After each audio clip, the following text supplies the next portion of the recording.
Hey everybody, a little bit of a different video today. I'm also going to be putting this on the podcast. So if you're listening to it on the podcast, you already know that. But this is going to be a lot of talking. So if you feel like just minimizing the screen or want to pull down a podcast version, that will be available. But obviously by the title of the episode, it is going to be discussing the recent BoardGameGeek.com Hall of Fame that they just announced last week. And if you haven't seen it, I'll put a link to some information there. But they inducted 25 games. It's the 25th anniversary of Board Game Geek as of yesterday or the day before, I think. And so they have they spent last week inducting 5 games a day and to have an initial 25 inductees into the Hall of Fame. And then every year they're going to induct some more. I don't know if it's going to be 5 games a year or 1 game a year or 2 games a year. So it generated a lot of discussion, and there was some general sort of back and forth between some of the committee members and the jury members and the folks that ran the Hall of Fame, and what their criteria was, and why did they include certain games and not other games. And I think what it boils down to is they only could put 25 in out of the hundreds of thousands of games that have ever been.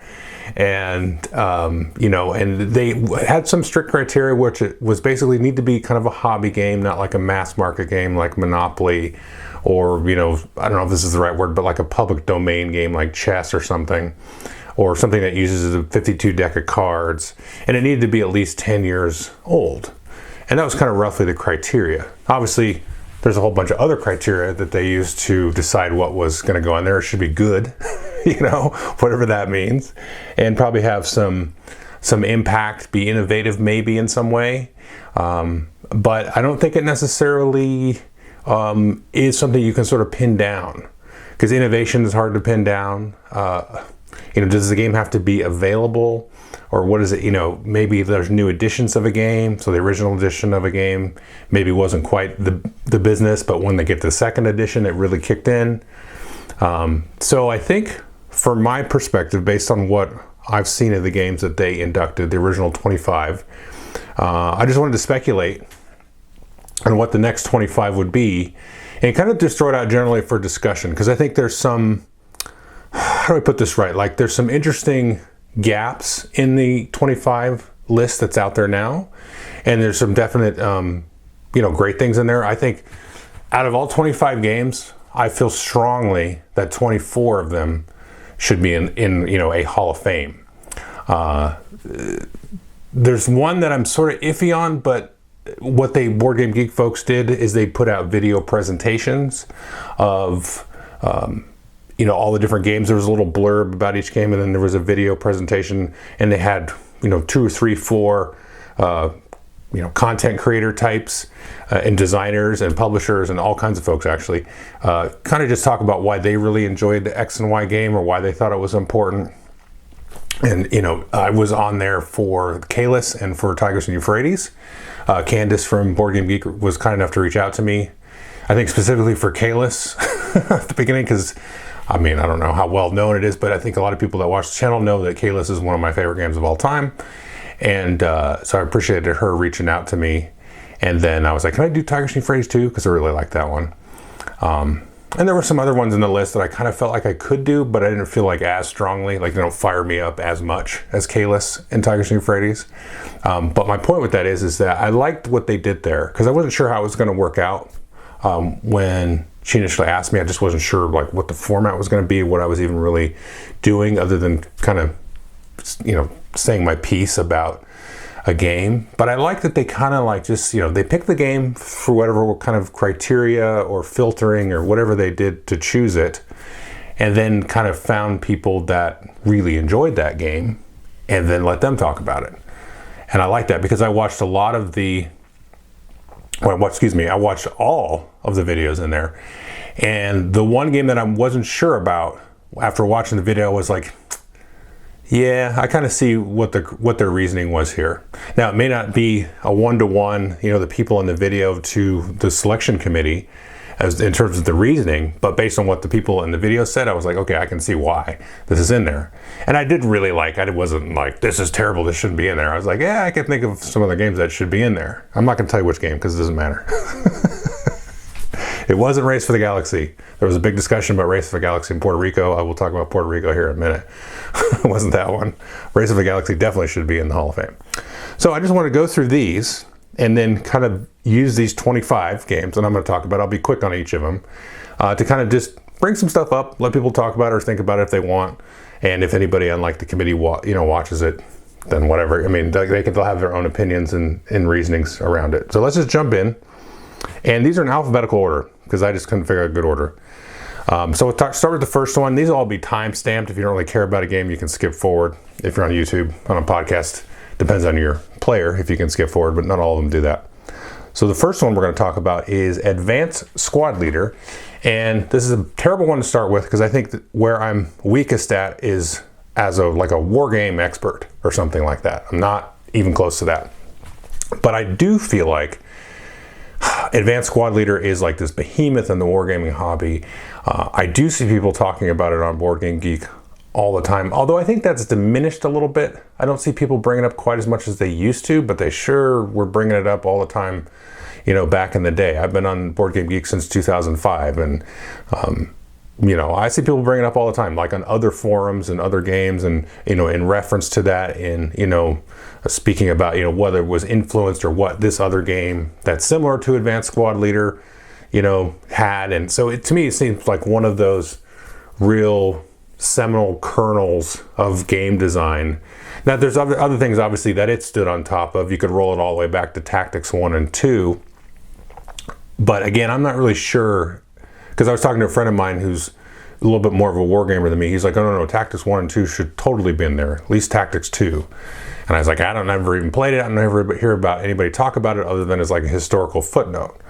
But he said no, because he was around back then. And he said no, everybody was playing that back in the day, and it was really influential. So it could be, Advanced Squad Leader, or could it be Squad Leader, not just Advanced Squad Leader? I don't really see people talk about Squad Leader. It's always ASL, Advanced Squad Leader. And it's a whole hex and counter, unit movement and all that stuff. It didn't invent it, but it seemed to be really like it's just a huge force in the world for that type of war game. So anyway, that's just kind of get me started there. That's Advanced Squad Leader. The next one I would say would be Age of Steam. They did induct 1830, which is an 18XX train game, but they did not. And they also did Ticket to Ride, which is definitely on the other end of the spectrum there. And then Age of Steam really is it's like, for me, like the quintessential pick up and deliver game. It's had lots of spin-offs, regular Steam, Railways of the World, Railroad Tycoon, which is kind of a riff on that. Lots of other pick up and deliver games, and it's still being played. It's played competitively. It's kind of like, again, the quintessential pick up and delivery game. Like Advanced Squad Leader might be the quintessential hex and counter game, and I really think this one could be a shoe-in. I mean, not like next year maybe or whatever. That's not what I'm trying to say with any of these, but I think at some point Age of Steam has to be considered, because I mean it's still a vibrant community as well, and similar with Advanced Squad Leader, where there's people are always making new stuff for it. And with Age of Steam, I mean, there was a guy, he's escaping me. I can't remember his name. I know this, but he makes like maps every year at Essen, and there's always like 500 maps or something. I don't remember exactly, but I mean that was gone on for years and years and years and years, and people are always picking up where riffs and variants on that system, and it just it's constantly being having life breathed into it. So anyway, that's Age of Steam, an interesting one. The third one here is Arkham Horror. And this one, for a couple of reasons, I think it's noteworthy. And I know this first reason sounds silly, but it is a Cthulhu game. And there are so many Cthulhu games in board gaming, and in role-playing, and in all kinds of things. And to me, it kind of feels like sort of the start of it. I know there was the RPG, which I'm forgetting the name of, Call of Cthulhu, I think. And but Arkham Horror was really one of the original sort of like Ameritrash games too. And it was a co-op. It was one of the original co-op games. Came out before pandemic, and it kind of has like, it's like kind of on the other branch of the tree from Pandemic in terms of co-ops. And sometimes these co-ops kind of go out this way and they come back in and they meet, like Defenders of the Realm, which is from the same designer that did Arkham Horror, come back and kind of borrow some stuff from Pandemic, and they kind of went its own way. And I feel like, you know, Arkham Horror really sort of set the stage for a lot of things. And it's on its third edition, which just come out a couple of years ago. It's had other spin-offs like Eldritch Horror, Arkham Horror the card game, which wouldn't be eligible. Again, I didn't mention this before, but all of these would be eligible next year. There's some that, like Root, for example, probably will be getting in there at some point, but it's not eligible for a couple of years. You know, Arkham Horror is excellent. Arkham Horror, the card game, just brief tangent, I think that's probably the quintessential living card game that's out there. I prefer Marvel Champions myself, but I see way more people talking about Arkham Horror, and that thing is just like it's got a life of its own. Anyway, back to Arkham Horror, the board game. Again, super good co-op. You know, say what you want about the early editions. Game design has advanced, but it injected Cthulhu. It has that perfect, like, the board game punches you in the face kind of thing, which a lot of co-ops have, you know, used for later, like Ghost Stories and Yggdrasil, and, you know, think of any number of co-ops that just kick your butt. I mean, Arkham Horror was really about that. So anyway, that'd be one for consideration. And again, just as I'm going through these, I'm not saying all of these that I'm convinced they should be in the Hall of Fame. All of these, some of these I'm more sure about, and some of them I'm less sure, but I think they're worth considering. So anyway, that's Arkham Horror. The fourth one here is Blood Bowl. And that game's been around forever, I think since the 80s. I have to go back and look at the BGG entry. It's still around. It's got different riffs on it. There are a lot of kind of variations of it. You know, there was Guild Ball, there was Dread Zone, and there's a bunch of other normal sports games like, oh gosh, what's the hockey game? Oh shoot, there's a really good hockey game that come out. There's been some other the baseball highlights, basketball highlights, football highlights games. Those are card games more or less.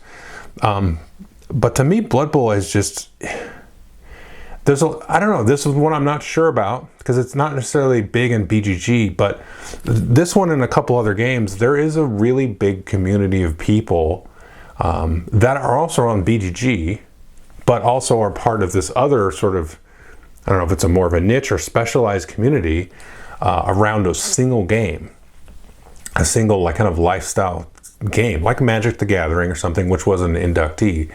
And Blood Bowl has been around forever. And, you know, there's the new Blitz Bowl, which is the riff on it. I see a lot more people talking about Blitz Bowl because it's a little bit quicker and easier to get into. But Blood Bowl was really that progenitor of that kind of sports game with a league. Although I think you had your Stratomatic baseball and basketball and football, which predates Blood Bowl. But, you know, to me, that had some kind of penetration and impact, and there's video games about it. Yeah, so anyway, that one is Blood Bowl. I think it's worth considering. The next one in the list is Codenames, and I saw a lot of people bring this up, and this is one of the ones that occurred to me that maybe it would get in. But I think this year it was too new still, so next year it should be eligible for Codenames. I'm not sure exactly on the date. I mean, this one is just penetrated so many parts of the world, you know, in terms of its mass appeal, but also its appeal on Board Game Geek. It's got tons of, like, variants. It also kind of kicked off, frankly, like a word game craze, because you got like Decrypto, which is a great game, Just One, which is a great game. Lots of word games came out after this, and I think it really sort of showed, like, beyond Scrabble, what you can do with a word game. I mean, before this we also had Paperback, which was interesting, but I think Codenames is really the one that, like, kicked everybody in the teeth with this and kind of set the world on fire for word games. And I think that's part of what the criteria is, because a lot of times people are like, well, this one had the first worker placement, or this one had the first action selection, and this one had the first deck building, right? But to me, that none of that is meaningful. like, did it set the world on fire? Did it have an impact? Was everybody playing it? Are they still playing it? I mean, were they playing it for years and years and years? Where, like, you know, Bus supposedly was the first worker placement game, or Aladdin's Dragons. But those games didn't really set the world on fire. Kalis came out and set the world on fire, and that's why it got in the Hall of Fame. Dominion, though, did invent deck building, and it did set the world on fire, and it's been played, it's still played today.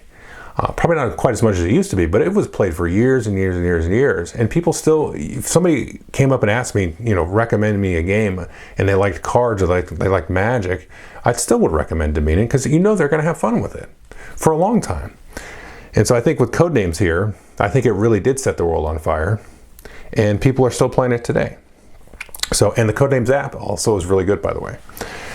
All right, so that's Codenames. The next one here is Combat Commander Europe. And I only put this one in because I think, like Advanced Squad Leader, it gets constant, you know, updates, expansions, map packs, all kinds of stuff. There's like 3 different versions of it. This one's Europe, which is the original. There's Pacific. There's a Mediterranean. I think there's another one I'm forgetting.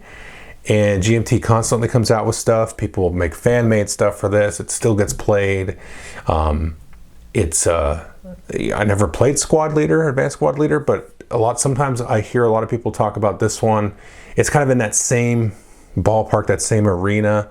You know, there's a lot of games like that. There's a bunch from Academy Games that they've put out. Band of Brothers was a good one in this style. There's all kinds of games in this area. And to me, Combat Commander is one that is really just stayed with it. And constant new stuff comes out. People are constantly discovering it. They're keeping this game in print. You can find this usually, you know, depending if it's in or out of print runs, pretty readily. So I think this is one that's worth considering for it. And the next one on the list would be Cuba Libre. Although I could see Andy and Abyss being the entry for that, because this Cuba Libre is a coin game, a counterinsurgency game. And it's the second one. The first one was Andy and Abyss. And I think Andy and Abyss is probably arguably a good choice along with Cuba Libre, but I think Cuba Libre was the one that really just took off, and it's been constantly in print since then. And it's even had an expansion for it, 2 expansions for it, I think. And Andy and Abyss kind of proved it out. It's sort of like an 1829, 1830 thing, sort of. I mean, that's kind of a bad analogy, but in this theoretical argument that I'm putting forth, which I'm not 100% sticking by, 1829 kind of invented it. 1830 really, again, set the world on fire with it. I think Andy and Abyss and Cuba Libre is kind of similar, although I was there at the time when both come out. So Andy and Abyss was kind of a big deal at first, you know, relatively speaking. But to me, Cuba Libre seems to be the one to kind of take it over. Although I could see, just to be fair, try to remove some of my bias, is I could also see Root kind of filling in there, because now Root is not really a coin game, but it got a ton of inspiration from these coin games. And a lot of these asymmetrical games that have come after Root, which Root really popularized, you know, Qwirkle has even said, you know, like, he really took some inspiration from coin games. Now, he didn't like one-to-one, you know, steal or really retool how a coin works, because his games don't work like a coin game. But the multi-faction asymmetry, he said, oh, I really like that. That's good. That's cool. Let me kind of do it in my own way. And that's what he did. So I could see also the argument of like, leave coin aside, you know, put Root in first or something. I could see that. Now, yeah, just to be honest, I mean, I actually would prefer to play Cuba Libre over Root. You know, but that's just kind of me get in the way there. So you see some of this bias stuff sort of creeps in. But if I try to take a step back and be objective, I could be like, yeah, I could see how Root would get in there. Maybe the coin games wouldn't, or it would be a while before they would.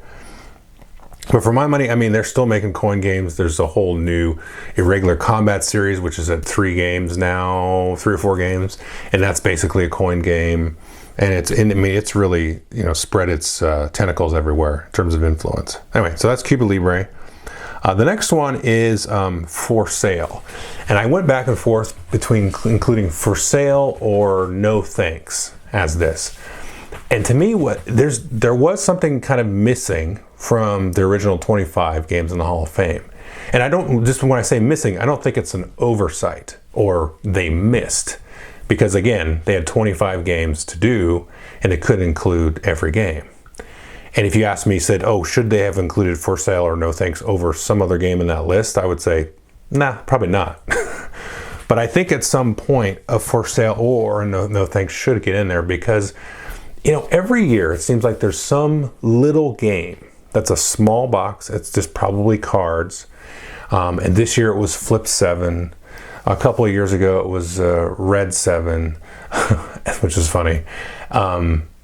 You know, Just One was a game, although that's kind of a word game. But there's like some small game that you can play in like 20 to 30 minutes. Usually it's got cards. It's a small kind of game. And then it kind of takes the world over for a year. Everybody's playing it because it's so easy to play it like at a convention or take it over to your family who doesn't play games a lot. And to me, For Sale and No Thanks are really kind of the progenitors of that style of game. Because if you think back in time, that kind of game was meant for hearts, for spades, for pinochle, for, you know, rummy. And that filled a space where you could sit down and play with 2, 3, 4 people, play a game in about half an hour. Now, from the hobbyist perspective, which is what, you know, they've espoused they would do, that's where like a For Sale or No Thanks comes in, because you can teach that to people, know how the cards work, you know, and they can count a little bit. You know, that's what these games kind of fit. Now, For Sale came out before No Thanks, and I remember for a long time in the hobby, you know, people, when we wanted to play like a filler game that took some time but was still really enjoyable and fulfilling, it was either For Sale or No Thanks. I mean, the other games that have come out after that were like Biblios was another one that was good. But to me, you know, you go back to For Sale, and I think that's the start of it. And I think people are still playing it today. So anyway, that's For Sale. Let's see, the next game on this list would be, I wrote down Frostgrave. Now, there's some bias there because it's my second or first favorite game of all time. I do think there is room for this. And everybody's going to like, oh, it's a miniature game. Well, I mean, it's on BGG. It's there under the category book, okay?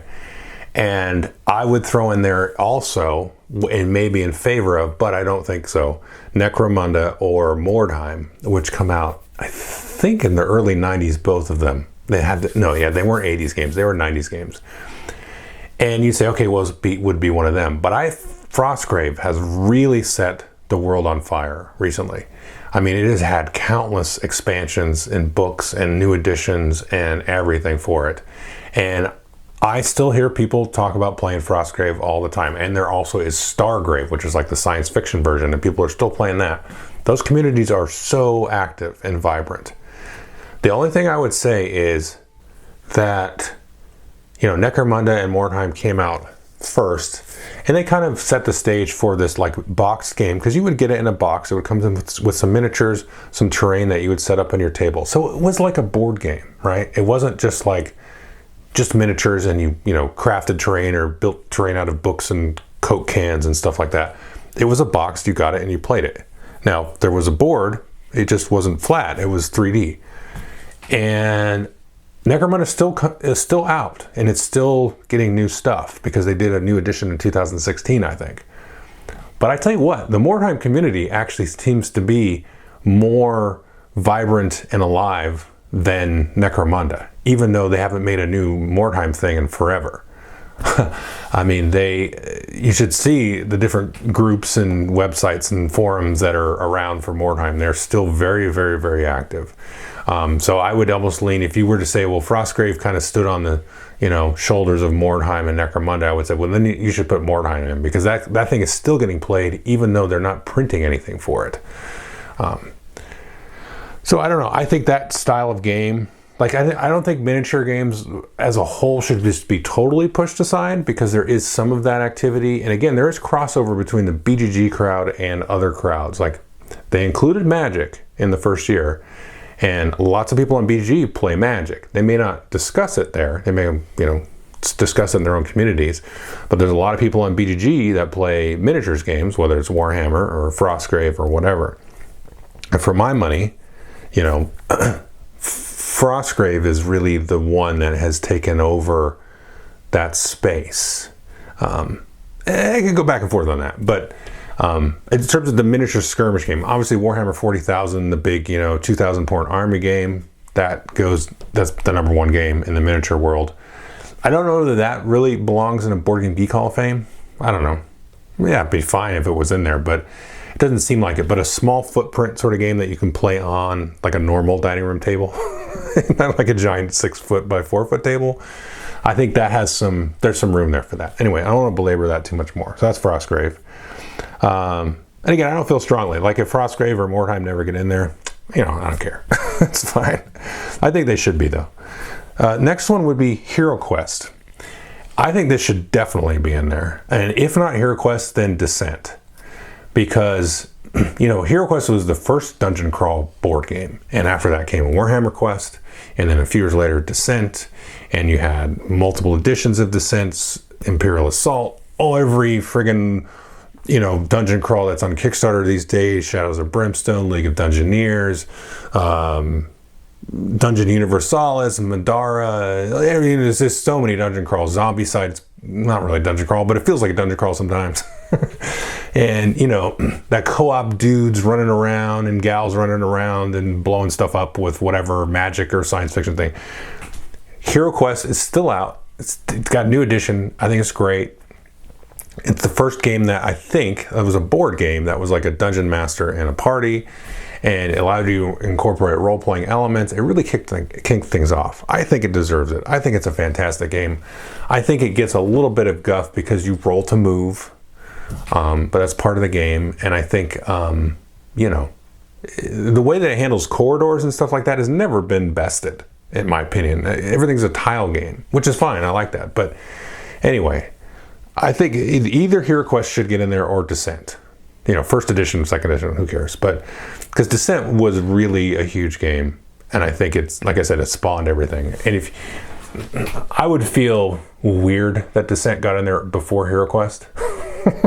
I would feel weird about that, but I wouldn't. I would bite my tongue.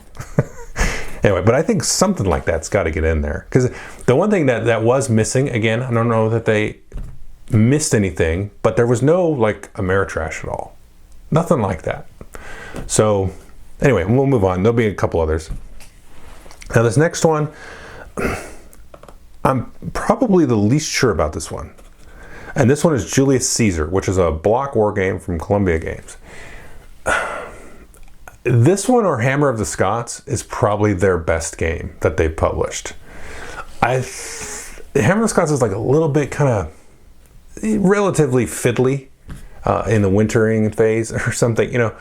It's a little bit cumbersome. I don't think it's a bad part of the design. I'm just saying it's a little bit more complex than like Julius Caesar. But I think it's worth it. I mean, it makes sense for the design, but it's also really good, really deep and strategic. And I really like Hammer of the Scots as well as Julius Caesar. And I kind of feel like, because in my head I was thinking Stratego, but like that's a mass market game. But I'm like, what about one of these block war games? And then I was thinking like, and I kind of bring this up to highlight this. It's like, okay, well, who else makes block war games besides Columbia Games? Like, not many people. And I can't think of anything that is there. Sekigahara is there, and which is a good game. And, you have those Command and Color games, but those aren't hidden. They're just blocks. I don't know. So we're some... discussion. I have seen there was a World War II one that was like a 3-part legacy World War II game that also had hidden blocks. But I just put it out there because I think it's a really good game and it's a good gateway into wargaming. Does all of that make it enough to be in the Hall of Fame though? I'm not super sure. I'm not very sure about it. That's just something to think about. But anyway, that's Julius Caesar. Next one we're going to talk about is Love Letter. I think this got to be a shoo-in because this is like micro game revolution. I mean, it's kind of, the brakes have been pumped on the micro game craze. I think it's kind of morphed into the roll and write craze, which I think is kind of, petered out over time in the last few years. But it really, man, it's still kicked it in the hiney. There were so many games. And what it really did is like, just because it spawned a bunch of games doesn't necessarily mean it should be in the Hall of Fame. I mean, okay, but it's a lot of fun. And I think it really showed, kind of like For Sale and No Thanks, what you can do with like almost no components. And to me, it's a little bit different than For Sale or No Thanks, though, right? Because those, I mean, No Thanks is just a deck of carded chips, though.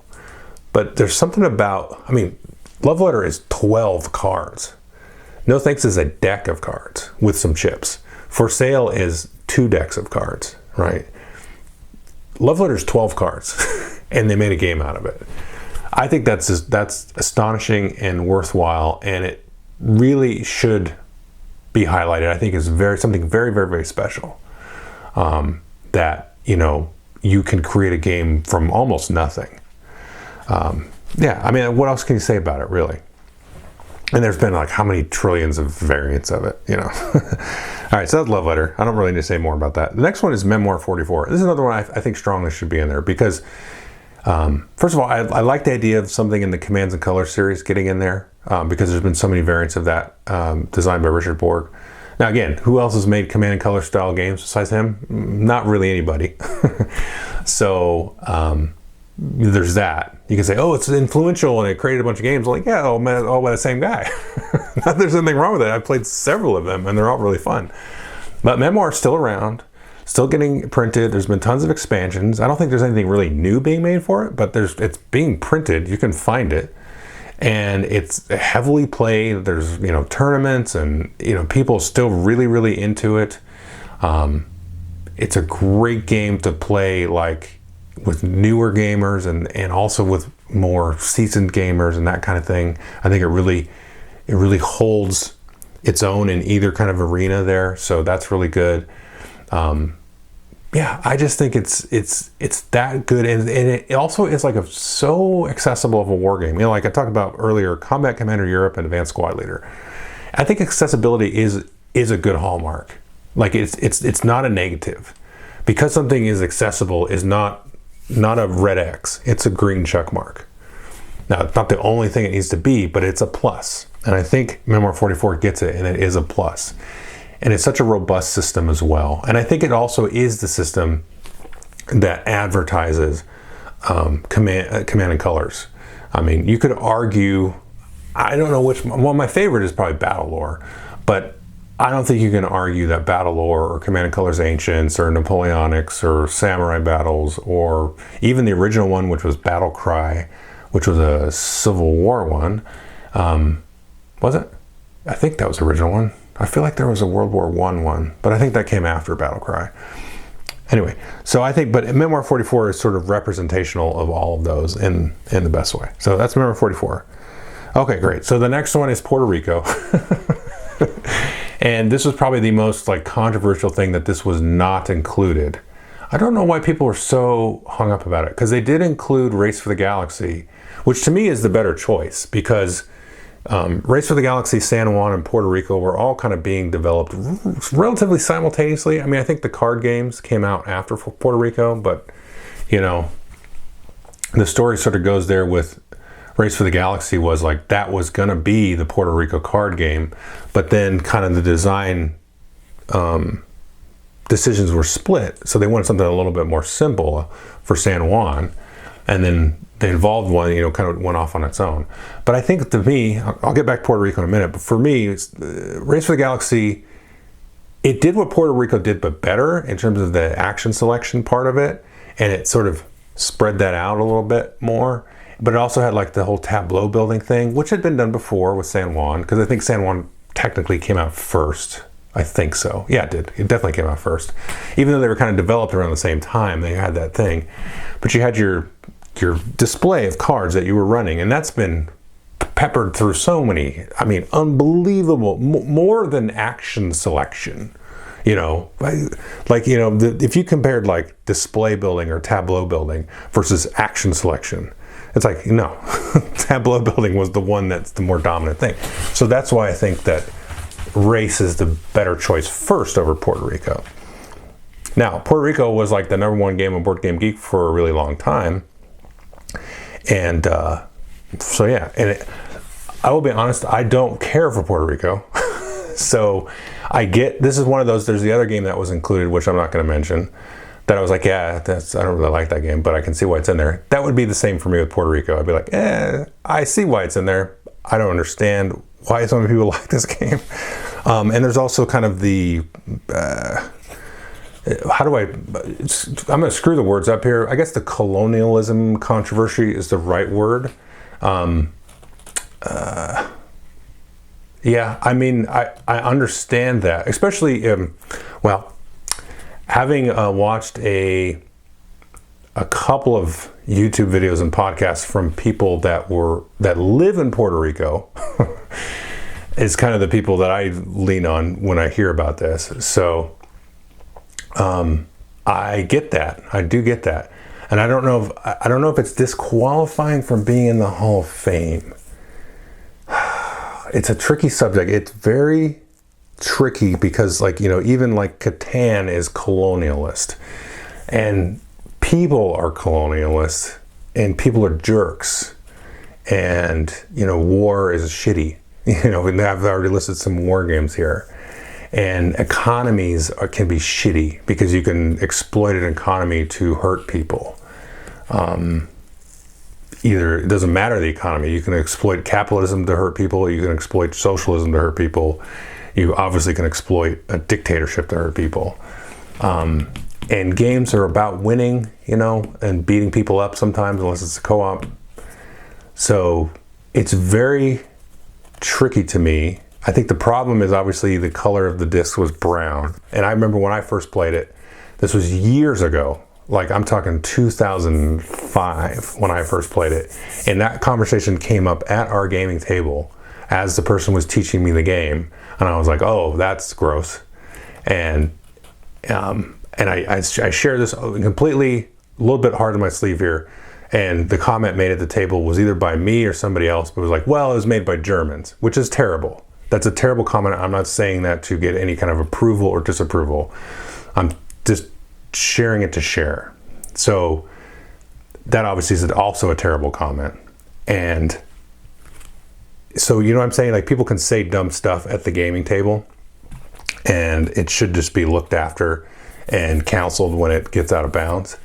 And so it's tricky. Those kind of things are very, very tricky to talk about. I'm kind of going all over the place. But I'm just saying, I get the controversy. I get people that would be upset about it, especially if you live in Puerto Rico. Totally get it. Totally get it. I'm completely with you if this bothers you. You know, so does it deserve to be in the Hall of Fame? I don't know. I don't really like the game anyway. I hate how you ship my goods spoil, where it doesn't do that in San Juan Race for the Galaxy. If you ship and you can't ship all your goods, well, then your goods are still there for next time you ship. I hate that about Puerto Rico. And I also played it in a situation where people were like very nasty about playing the game. So I don't know if there's some of that going on still, but it is, you have to bring it up because, again, I think it's worth considering. And I know that they've taken some steps on the like newer editions that are coming out to kind of address the whole colonist situation. Again, I wish I cared more about it because I don't like the game. So whatever, the game can never get published again and I'd be happy. I wouldn't care. In my opinion, I kind of like Puerto Rico with the expansion. I remember playing it with that first expansion. And to me, that kind of fixes the game. So I don't know. I mean, if you're going to put it in, you might as well put it in with the expansion. You need an expansion to get fixed? I don't know. I'm done talking about Puerto Rico because I don't like it. But I think, you know, obviously enough people care about it. It should be talked about. And I should not be involved in that conversation. But it should be brought up. Anyway, next one is Qwirkle. Now, I specifically tried to find an abstract game that I think should be in the Board Game Geek Hall of Fame. Because they mentioned like chess and checkers are not going to be in there. I was like, really? Chess should be in there?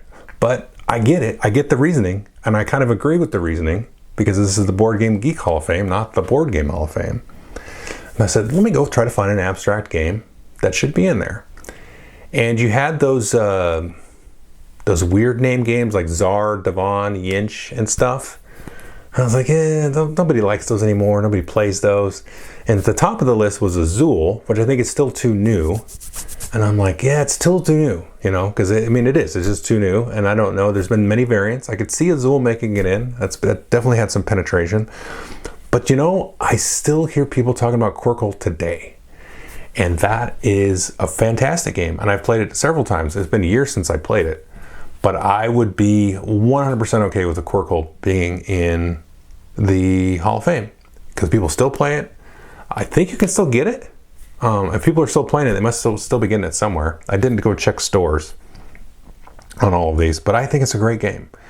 And it's a total abstract game. And that's, not that we have to have, as the Board Game Geek Hall of Fame, they don't have to have an abstract game. They don't have to have a war game. They don't have to have anything. But I think these games that I'm talking about are definitely worth considering on their merits. I think Qwirkle is definitely worth consideration, 100%. Like, I don't know exactly all the criteria, but I feel like that one, out of all the abstracts I was looking, I was like, God, that's got to be the one. So anyway, that's Qwirkle. Next one is a tricky one as well. This is Risk Legacy. This was the first Legacy game, and I talked about this earlier on this episode here, where just because it's the first innovation doesn't necessarily mean it should be in there, like the whole 1829, 1830 argument. But Pandemic's already in there. And having Pandemic and Pandemic Legacy in there is kind of weird, because Pandemic Legacy is still Pandemic. And I don't think Risk should be in there, even if they weren't excluding big box games. Axis and Allies should probably be in there over Risk, I would guess. Never played Axis and Allies. I don't like Risk. I like some versions of Risk, but the original Risk, no. But Risk Legacy, I think probably is worth consideration. And just because Pandemic Legacy seems weird to put in there with Pandemic. I don't know. Well, maybe, who cares? Put in Pandemic Legacy. Pandemic Legacy probably is the one that did, it was number 1 on Board Game Geek for a while as well. I think it's number 2 now. Is it 2 or 3? Anyway, it's been at the top forever. And it's probably a more deserving game. I never played Risk Legacy though, so I can't really say. Everybody I've talked to that's played it really liked it. I have never played it. But anyway, that's worth consideration. Risk Legacy or Pandemic Legacy. Take your pick. But this is the other thing. Legacy games, this is why I want to bring this up as well. Do legacy games really deserve to be in like a special thing? Because how many legacy games have there really been? There's been some good ones, some big ones, Risk Legacy, Pandemic Legacy, 1, 2, 3, Season 0. Gloomhaven's a legacy game, Clank Legacy, My City, Charterstone, a couple others, but that's it. Really, some really good games, some great games, not that many. I don't know. I'm not sure Legacy needs to be in there, but I do think there was a definite zeitgeist type of moment with Risk Legacy, and definitely Pandemic Legacy, and definitely Gloomhaven, which is too new to be on this list. So anyway, just something to think about. I'm not sure about the Legacy thing. All right, next game is Shadows over Camelot. Now this one's tricky. I think this is good. I haven't played this in several years. I remember last time I played it, I was like, man, this is a really good game. It spawned so many other types of games like Battlestar Galactica, Dead of Winter, all of those trader games where it's like a board game, but then there's a trader. But this is, I don't know why they don't reprint this. It seems weird to me. I remember there was some flaw supposedly with the cards. I can't remember what it was. Somebody will remember that. So maybe it's not worth being in there because there is some weird game flaw, but I don't remember it being, I remember it being a way to work around it pretty easy. But if there is a flaw that I'm just not remembering, then yeah, it probably shouldn't be in there. But Battlestar Galactica, they can't make that anymore. And I know that's not necessarily good enough criteria, but they have it called Unfathomable now. Maybe Dead of Winter should be in there as a Hall of Fame entry. I'm not sure about that one. It feels new, even though I know it's probably, I think it's over 10 years old now. I'm not sure. But Shadows over Camelot really started that whole thing. And that I've seen, that you've seen kind of spread out. What was the other one that they come out with recently with the Kraken and the ship and stuff? I don't know. You see these kind of games come out all the time. Anyway, that's just something to think about. Shadows over Camelot. Next one, also not super sure about, but it has seen influence, and this is Sherlock Holmes Consulting Detective. So you've seen a lot of these games that are with a lot of paragraph and text and stuff like Tales of Arabian Nights. It's not a mystery you're solving in that case, but so those kind of games, some of these other games, Legacy of Dragonholt, some of these other role-playing-esque types of cooperative games. I think there's influences from Sherlock Holmes Consulting Detective that go beyond its own genre of solving a mystery or that kind of thing. Because you've got like the escape room games where it's like in a box, you're solving this puzzle, you're putting pieces together, you're tying clues together. Portal has come out with a couple of different riffs on that, like Detective, and they have like the Dune version of Detective, and there's some other version of Detective. And there's a lot of games like that. And the original one, I think the original, I'm not sure, Sherlock Holmes Consulting Detective, whether it was original or not, it was the one that sort of put it on the map. And I don't think it's like everywhere in board gaming, but I think this one has really put its feelings out there. So it influences things that you wouldn't necessarily think that it did influence, that kind of thing. So that's Sherlock Holmes Consulting Detective. Definitely worth consideration. Star Wars X-Wing. This one, I feel like I would probably get more flack for suggesting this as a possible entry, but I think people would overlook how impactful it really was.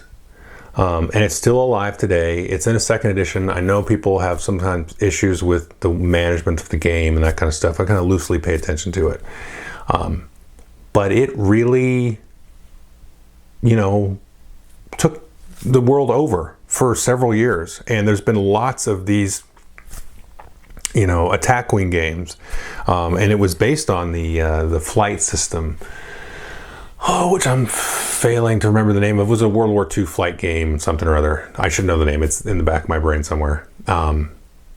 So it really kind of brought that to form. You would put the cards out and measure. This was with sticks. Spawned a whole bunch of other different games. I think something like this should definitely be in there because it was talked about on the Board Game Geek site for a long time. It was a huge community over there on it. And, it's one of those that it gets so involved that people kind of gravitate to their own page about it, which is like the same with HeroQuest. HeroQuest doesn't really get talked about on Board Game Geek so much because the game got so big that it outgrew a forum on this giant website. They had to go to their own places to talk about it. It's like too big.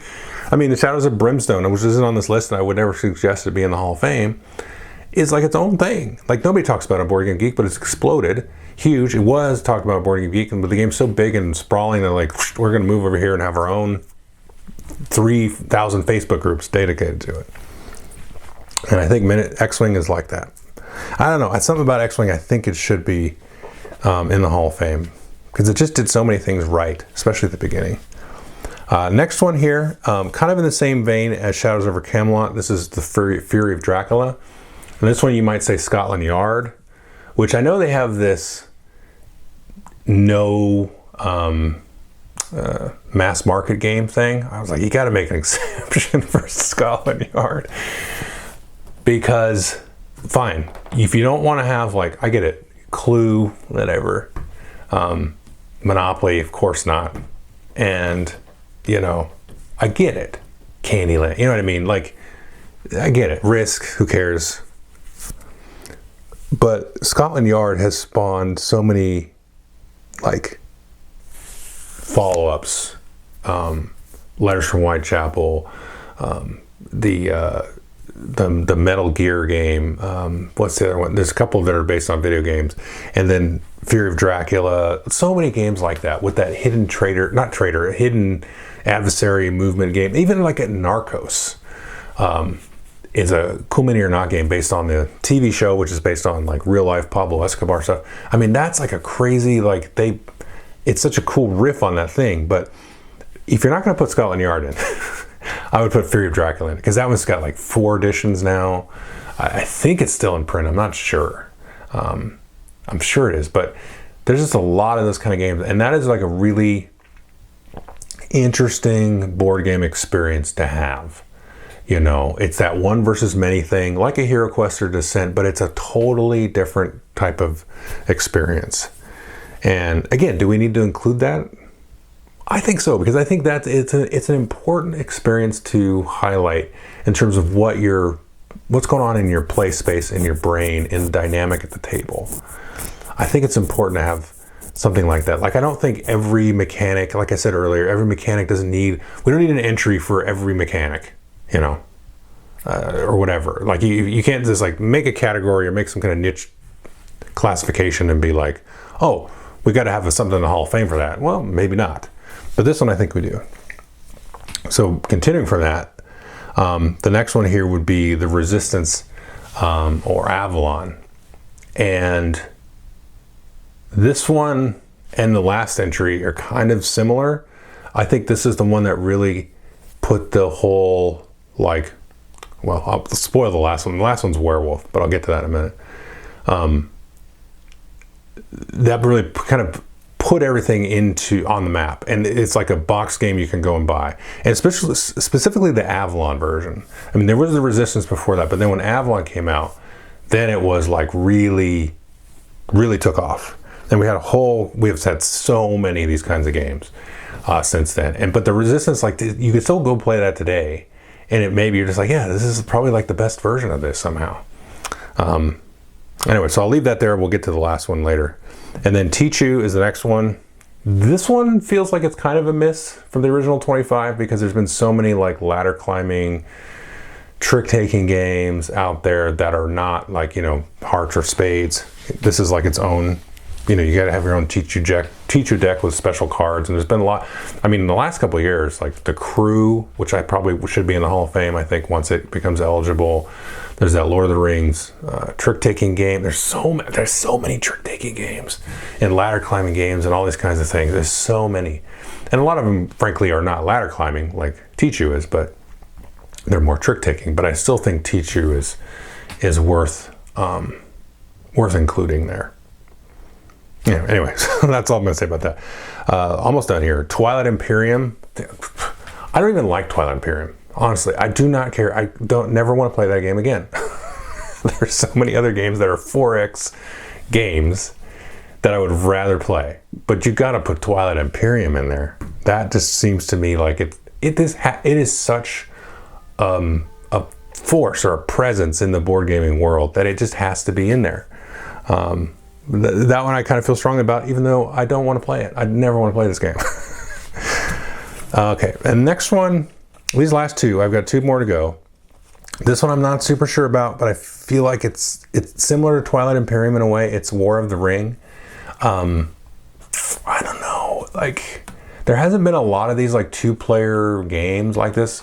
The other one I can think of, doing War for Arrakis, is by the same designers, and then there's Star Wars Rebellion, which is not the same designers, but it's the same kind of game. But there's not like a lot of games like this. I mean, Battle of 5 Armies, same designers. But I feel like it is kind of, I think this deserves to be in the Hall of Fame. Like, that's how good it is. And it really had the whole two asymmetric sides, you know, there's a lot going on, but it is pretty elegant and efficient to play. There's some, it really kind of highlights for me what board games are about in a way, because you've got a lot of abstract mechanisms in there with the card play and the dice placement part of it that are driving like a realistic development on a board, like a 3-dimensional visual, you know, drama of the ring bearers and the armies and the alliances flipping and all that stuff. But you're doing all that through very succinct, efficient mechanics, right? With cards and dice, not through complex rules or large tables and all this stuff. It's a big epic game, but with some real personal moments and all these kinds of things. So I think because it's almost like the quintessential board game in a way, because I mean, it's not my favorite game, but all the things it kind of touches on, I'm like, yeah, that's a board game. You know, that's a big experience. You know, I think it's worth the mention of that. Last one here is Werewolf, and I think they said they would not include this because it's Werewolf, or known as Mafia.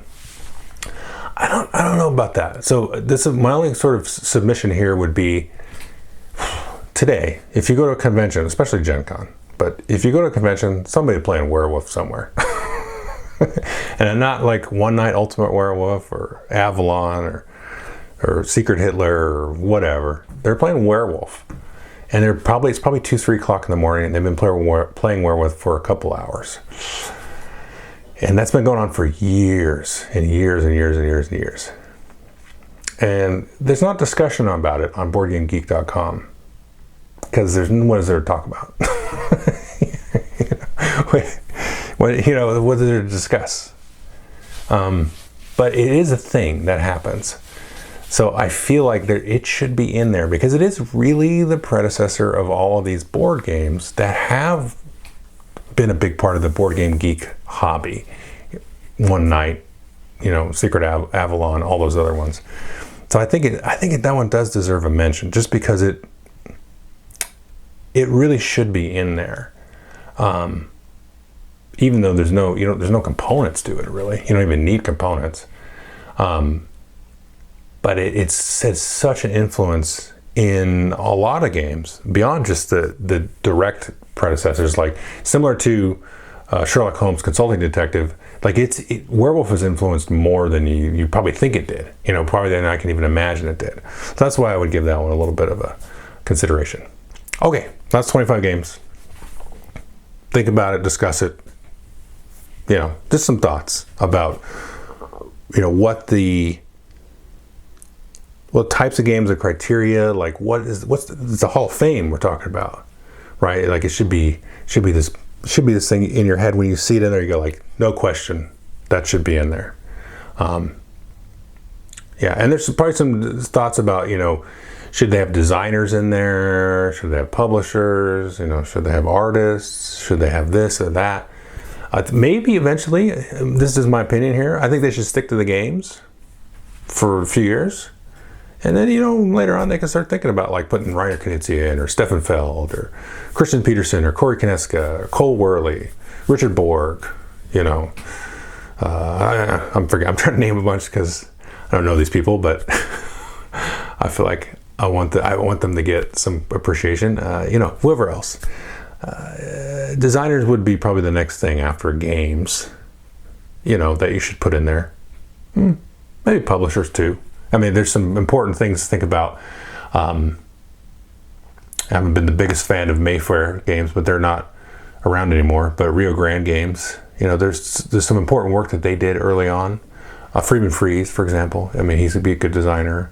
But I think it's worth thinking about, especially like Rio Grande, because they were kind of the original people in Mayfair, Rio Grande, that were bringing stuff over to the United States, which I think is important. That's what Board Game Geek is. And that is kind of not just to the U.S., but also outside of Germany. They started bringing it to somewhere else in the world. So I think that's important to maybe highlight some of that.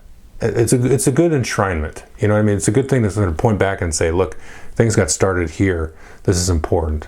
This is what started germinating the hobby elsewhere, that kind of thing. And there's probably a bunch of other reasons too, but they don't have to do that right away.